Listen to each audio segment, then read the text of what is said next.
ಪೊಡವಿಗೊಡೆಯನ ನಾಡು ಉಡುಪಿಯಲ್ಲಿ ಹಬ್ಬದ ವಾತಾವರಣ ನಿರ್ಮಾಣ ಆಗಿದೆ. ಇದಕ್ಕೆ ಕಾರಣ ಆಗಿರುವಂಥದ್ದು ಪುತ್ತಿಗೆ ಪರ್ಯಾಯಕ್ಕೆ ಇನ್ನೇನು ಕೌಂಟೌನ್ ಆರಂಭ ಆಗಿದೆ. ಈಗ ಬಾವಿ ಪರ್ಯಾಯ ಮಠ ಪುತ್ತಿಗೆ ಮಠದ ಎದುರಲ್ಲಿ ನಾವಿದ್ದೀವಿ.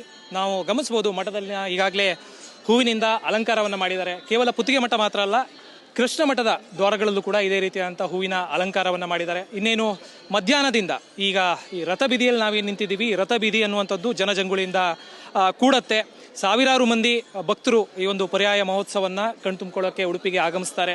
ಕೇವಲ ಅಕ್ಕಪಕ್ಕದ ಊರುಗಳು ಮಾತ್ರ ಅಲ್ಲ, ಕರ್ನಾಟಕ ಮಾತ್ರ ಅಲ್ಲ, ಈ ಬಾರಿ ದೇಶ ವಿದೇಶಗಳಿಂದಲೂ ಕೂಡ ಕೃಷ್ಣ ಮಠದ ಭಕ್ತರು ಆಗಮಿಸ್ತಾ ಇರುವಂಥದ್ದು ಈ ಸಲದ ಪರ್ಯಾಯದ ಒಂದು ವಿಶೇಷ ಅಂತಲೇ ನಾವು ಹೇಳ್ಬೋದಾಗತ್ತೆ. ಇನ್ನು ಪರ್ಯಾಯ ಮೆರವಣಿಗೆ ಅನ್ನುವಂಥದ್ದು ಆರಂಭ ಆಗುವಂಥದ್ದು ಬೆಳಗಿನ ಜಾವ 3 ಗಂಟೆಯಿಂದ ಉಡುಪಿಯ ಜೋಡುಕಟ್ಟೆಯಿಂದ ಮೆರವಣಿಗೆ ಆರಂಭ ಆಗುತ್ತೆ. ಅದಕ್ಕೂ ಮುಂಚೆ ದಂಡತೀರ್ಥ ಅನ್ನುವಂತಹ ಕಾಪುವಿನ ದಂಡತೀರ್ಥದಲ್ಲಿ ಪರ್ಯಾಯ ಸ್ವಾಮೀಜಿಗಳು ಪುಣ್ಯ ಸ್ನಾನವನ್ನು ಮಾಡ್ತಾರೆ. ಅಲ್ಲಿಂದ ಹೊರಟು ಬಂದು ಉಡುಪಿಯ ಜೋಡುಕಟ್ಟೆಯಿಂದ ಈ ಒಂದು ಪರ್ಯಾಯದ ಮೆರವಣಿಗೆ ಅನ್ನುವಂಥದ್ದು ಆರಂಭ ಆಗುತ್ತೆ. ಆ ಪರ್ಯಾಯದ ಮೆರವಣಿಗೆ ಉಡುಪಿಯ ಪ್ರಮುಖ ಒಂದು ಬೀದಿಗಳಲ್ಲಿ ಸಂಚಾರವನ್ನು ನಡೆಸಿ ಅಂತಿಮವಾಗಿ ಇದೇ ರಥಬೀದಿಗೆ ಬರುತ್ತೆ. ಇಲ್ಲಿ ಈಗ ಹಾಲಿ ಪರ್ಯಾಯ ಮಠಾಧೀಶರಾಗಿರುವಂತಹ ಕೃಷ್ಣಾಪುರ ಸ್ವಾಮಿಗಳು ಪುತ್ತಿಗೆ ಮಠದ ಸ್ವಾಮಿಗಳನ್ನು ವೆಲ್ಕಮ್ ಮಾಡ್ತಾರೆ, ಸ್ವಾಗತ ಕೋರ್ತಾರೆ.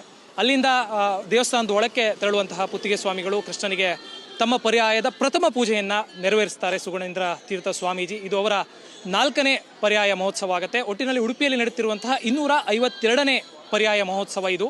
ಇನ್ನು ಪರ್ಯಾಯ ಮಹೋತ್ಸವ ಏನು ಮುಗಿದ ಬಳಿಕ ದೇವರಿಗೆ ಒಂದು ಪೂಜೆಯನ್ನು ಸಲ್ಲಿಸಿದ ಬಳಿಕ ಪರ್ಯಾಯ ಸ್ವಾಮೀಜಿ ಅವರ ನೇತೃತ್ವದಲ್ಲಿ ಅಲ್ಲೇ ಕೃಷ್ಣ ಮಠದ ಪಕ್ಕದಲ್ಲಿರುವಂತಹ ರಾಜಾಂಗಣದಲ್ಲಿ ಒಂದು ದರ್ಬಾರ್ ನಡೆಯುತ್ತೆ. ಅಲ್ಲಿ ಅಷ್ಟಮಠದ ಸ್ವಾಮೀಜಿಗಳ ಜೊತೆಗೆ ರಾಜಕೀಯ ನಾಯಕರು, ಇತರ ಗಣ್ಯರು ಕೂಡ ಕಾರ್ಯಕ್ರಮದಲ್ಲಿ ಭಾಗಿಯಾಗ್ತಾರೆ. ಇದರ ಜೊತೆಗೆ ಇವತ್ತು ಹಾಗೇನೆ ನಾಳೆ 2 ದಿನಗಳು ಕೂಡ ಒಂದು ಅನ್ನದಾನ ಅನ್ನುವಂಥದ್ದು ಇಲ್ಲಿ ಆಗಮಿಸುವಂತಹ ಭಕ್ತರಿಗೆ ಇರುತ್ತೆ. ಇವತ್ತು ಸುಮಾರು 40,000 ಜನ ಭಕ್ತರಿಗೆ ಕೃಷ್ಣ ಮಠದಲ್ಲಿ ಅನ್ನದಾನದ ವ್ಯವಸ್ಥೆ ಇದೆ ಅನ್ನುವಂಥ ಮಾಹಿತಿ ಇದೆ. ಇನ್ನು ನಾಳೆ ಕೂಡ ಲಕ್ಷಾಂತರ ಮಂದಿ ಅನ್ನ ಪ್ರಸಾದವನ್ನು ಸ್ವೀಕರಿಸ್ತಾರೆ.